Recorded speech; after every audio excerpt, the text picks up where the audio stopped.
Okay, so the purpose of this video is to really just showcase how I use this and how it works for me. But I'll kind of go into, I guess, its basic feature set, but I'm not going to be able to go into each algorithm. I think it's like 14 of their tone print pedals you're able to load up on here. The drives are not included. I think there's no tuner. There's no looper. But like all of the modulations, like phaser, um, tremolo, chorus, vibe pedals, flanger, like all of that, and some of the pitch shifting stuff too. All of that can be, uh, you know, I guess called upon if I wanted to set any of these 7 slots right here, any of these 7 slots to be any of those algorithms. So just a little context of, I guess, what you're gonna hear. This is my pedal board. On this side, generally speaking, is the drive stuff, and then on this side is more of the time-based reverb type of things, and then in the middle somewhere, like there's the modulations. So I've got this modulation actually is pre-drive, so it comes before all of these pedals here, and then it goes into the chorus, and then into my DD5, and then into the Plethora D7, and then it ends at the Mercury 7. Let's see. Just if you're wondering, this is kind of like a Zen Drive type of overdrive. I got this from, well, I got the PCB from Ion Electronics. This is a clone. I also got the PCB from Ion Electronics. This one I got from Guitar PCB, I think. It's supposed to be a Zvex Super Hard On clone. And this is a Guitar Systems Fuzz Tool Junior. So I think it's supposed to be like a fuzz face type of fuzz. And the Keeley GC2 comes before all of that. Let's see, what else? Well, I'll kind of show you what's going on here. So only recently has this been working pretty flawlessly, because before that, let me see, I'm trying to sign into my iPad here so that I can show it's not detecting my face. I think maybe it's the angle. All right, there it goes. All right, so I think right now it's not connected, or maybe it is connected. Okay, but it's doing something funny. Oh, it actually made my pedal restart. That actually happens sometimes. I don't really think that's a bug. Okay, so then this is how it's supposed to work, and it's been working this way for the past few days, which I'm very pleased about. So I don't know if you can see it, but the interface kind of shows like a grayed out Plethora X1 device. So if there's a button over here, if I hit it, then that shows up, and then I can connect. And then you'll see some sort of animation over there. Yep. Okay, so it's connected now. Okay, so what I've got going on in the first slot, so I'm going to be turning these, and you'll see them change on the screen. So let me change the, I think this is a better camera. Okay. So in my first slot, I've got the tap tremolo. Second slot, I've got a phaser. Third slot, I've got a flanger. In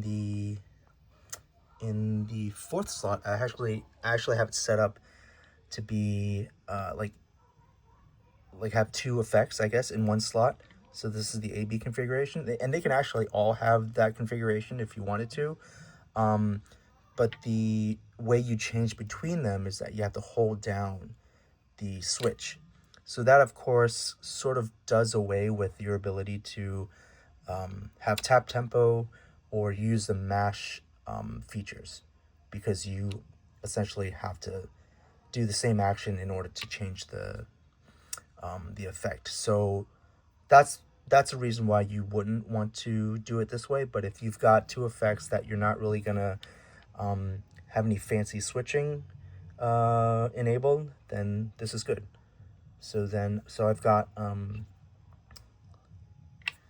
let's see, what is this? This is the bias tone print. It's supposed to be some sort of tape delay. And then if I go to the B side, it's supposed to be an echoplex.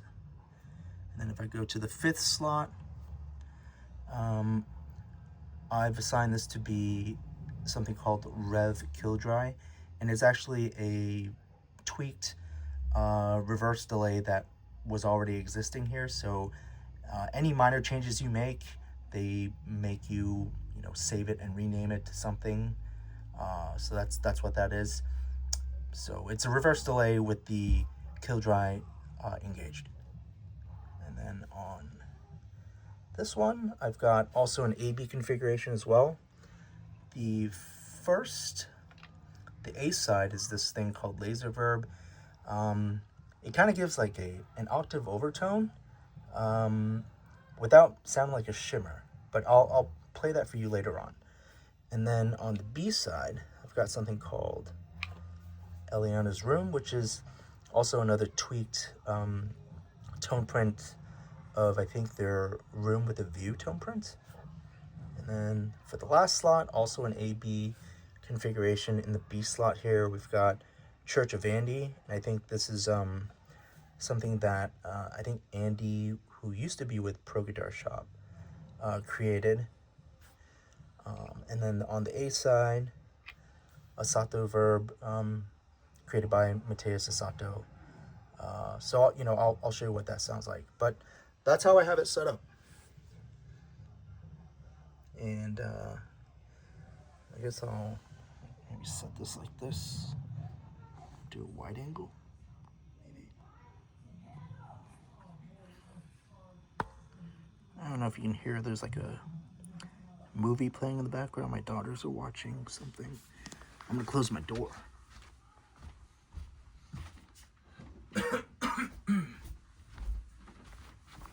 Okay.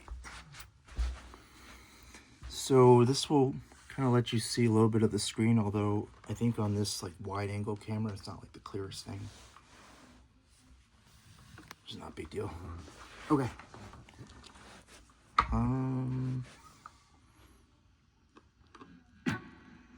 me turn this off first.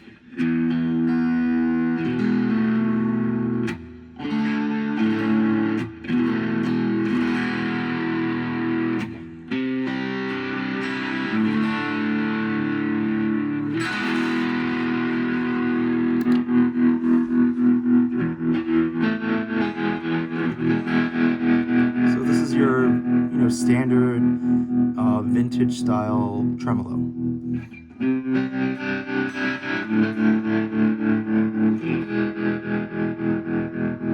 I think if you were like a tremolo junkie, you could actually go in there and find all types of different tremolo options. I think there are some that are like maybe kind of like irregular, if that's something that you're into.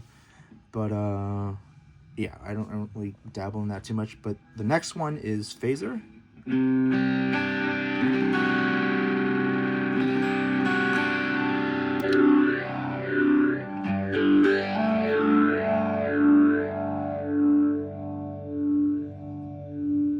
It's actually kind of deep.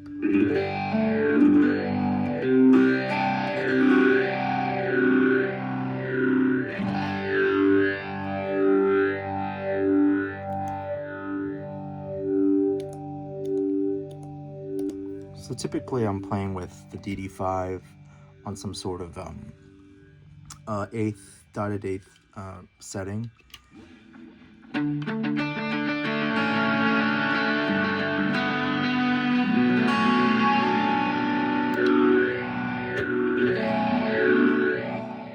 don't remember this being so drastic. Did I do something?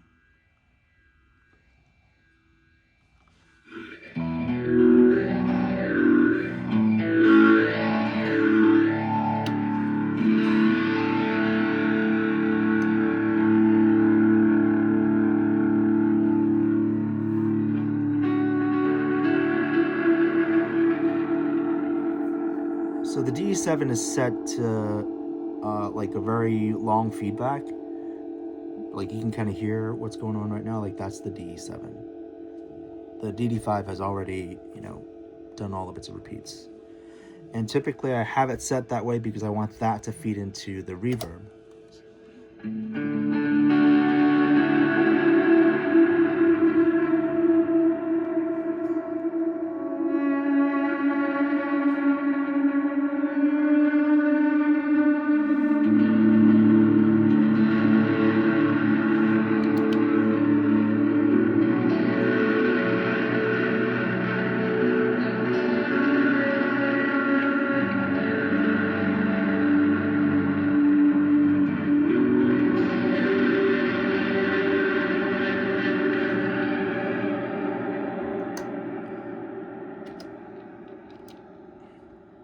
All right, the next one is flanger.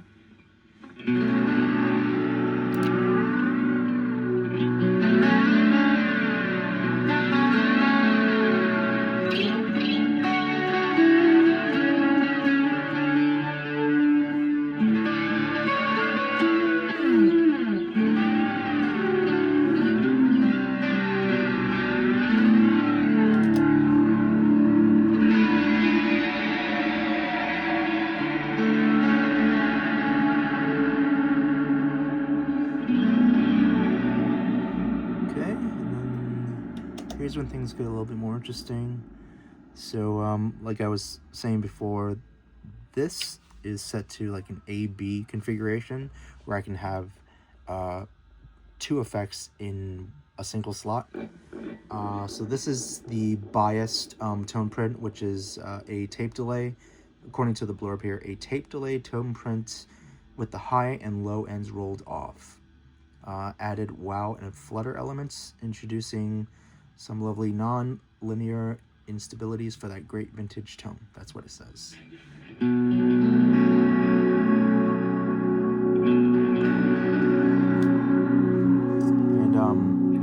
it also says, like, the mash controls the delay time and flutter amount.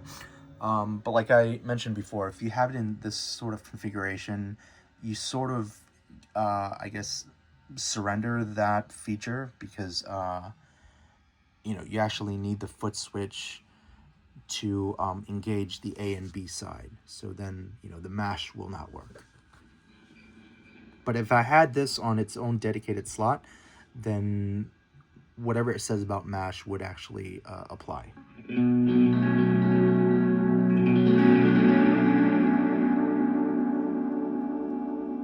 So I have it set that way.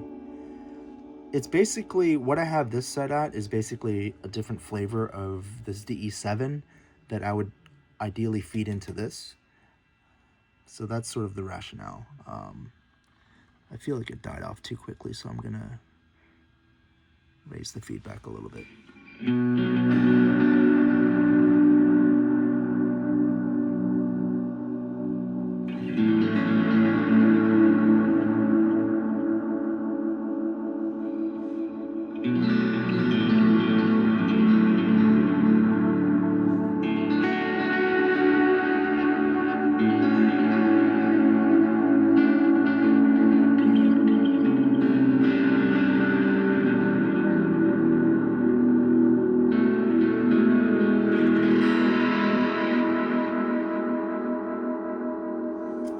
So that's the bias tone print, and this is the next one's going to be the Echoplex. I don't own this pedal, but I guess I'm assuming it's relatively faithful to whatever this is supposed to sound like. It's another tape delay type of delay.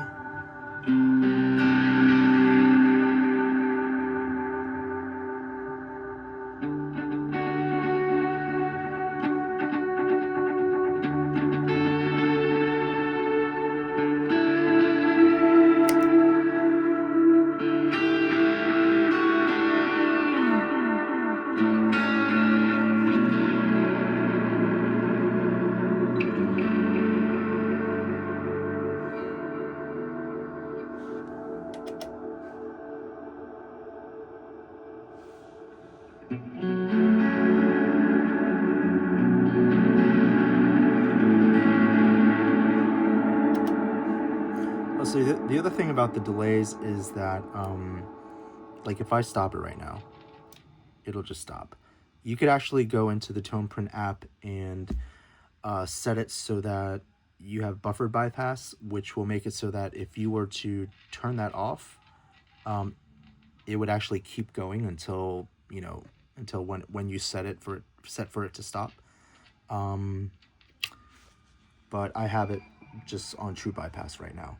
And that's actually, from what I understand, is like a global setting. Even if you apply it to this TonePrint, it makes the entire pedal like a buffered bypass pedal.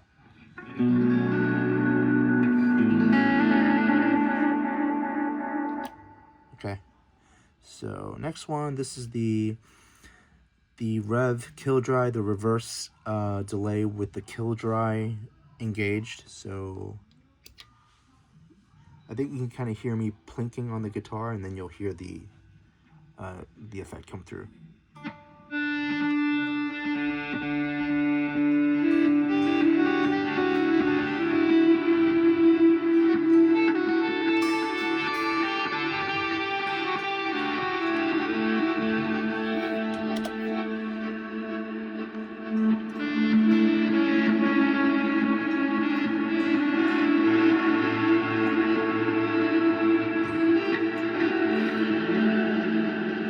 So you get the idea.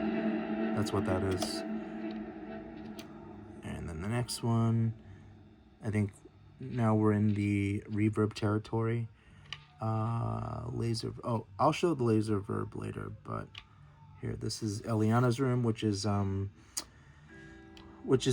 slightly modified room with a view TonePrint. That's what it's called.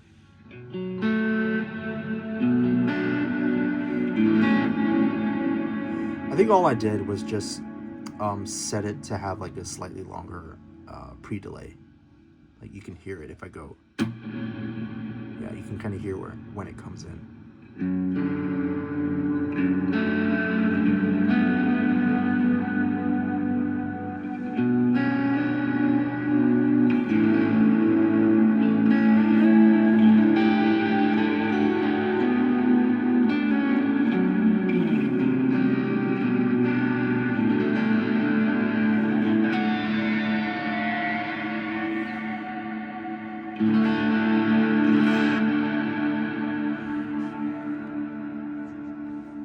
So sounds pretty good. I'll go to the Asato verb. It's just another flavor of reverb that I wanted to be able to call up if I wanted.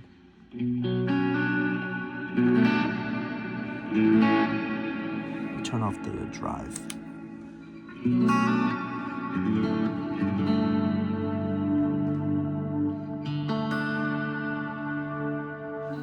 Let me see if I can play this. Is this right?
Church of Andy, I think, is the other one. Yeah, just another flavor of reverb that I just wanted.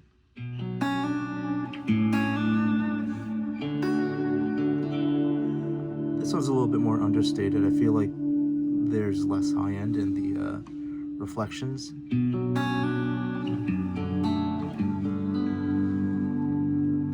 How long is this video? It's like 20 minutes.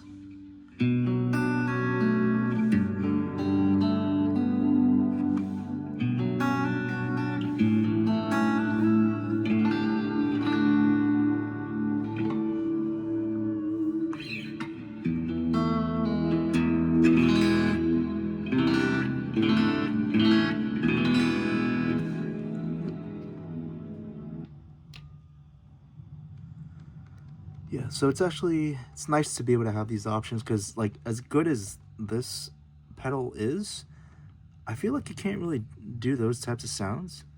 Oh, okay, so the laser verb. So I chose this one for a very different reason. Here, I'll play it a little bit.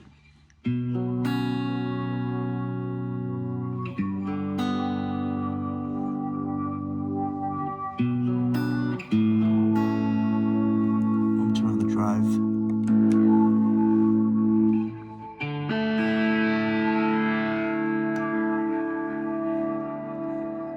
I'm gonna turn the effect level up a little bit.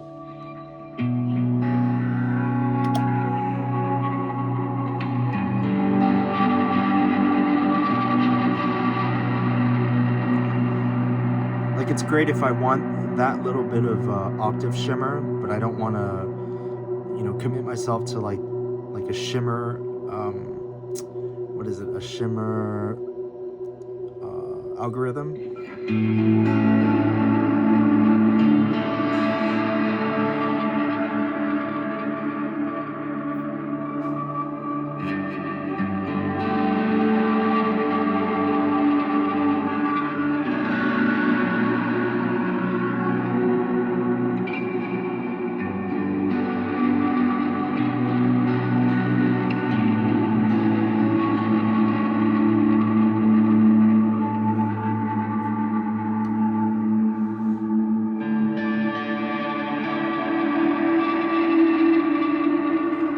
So I've got the phase shifter, the PH3, on like a very slow rate, and on the rise mode.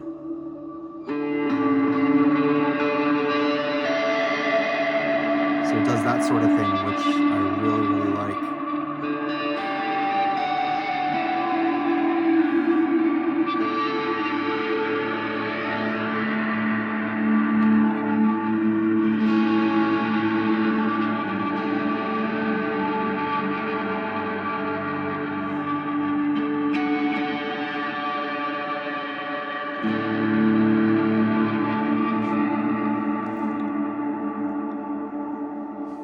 Yeah, so that's kind of how I have it set up. I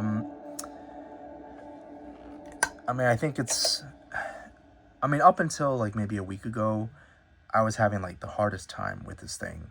And like everyone in forums that I've visited kind of said the same thing. And a lot of them, you know, decided to like return it. For whatever reason, I decided to hang on to it. I think I saw the value in this, and I kind of didn't want to let it go yet. I was hoping that TC would straighten themselves out with software, and it seems like they have. Yeah, but it is still, I mean, there's, you know, this isn't like the best app, but right now it works. So I think if you get this, or like if you got it coming on the way, or if you have it and you're like, you've kind of put it aside because you've been running into those frustrations that I ran into, they released a firmware update, I think on the 29th, and it's actually version 1.0.29, and this is the most recent version, most updated version of the software, which is 4.6.17.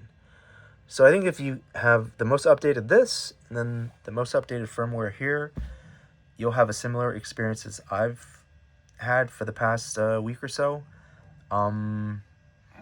Yeah, so that's it.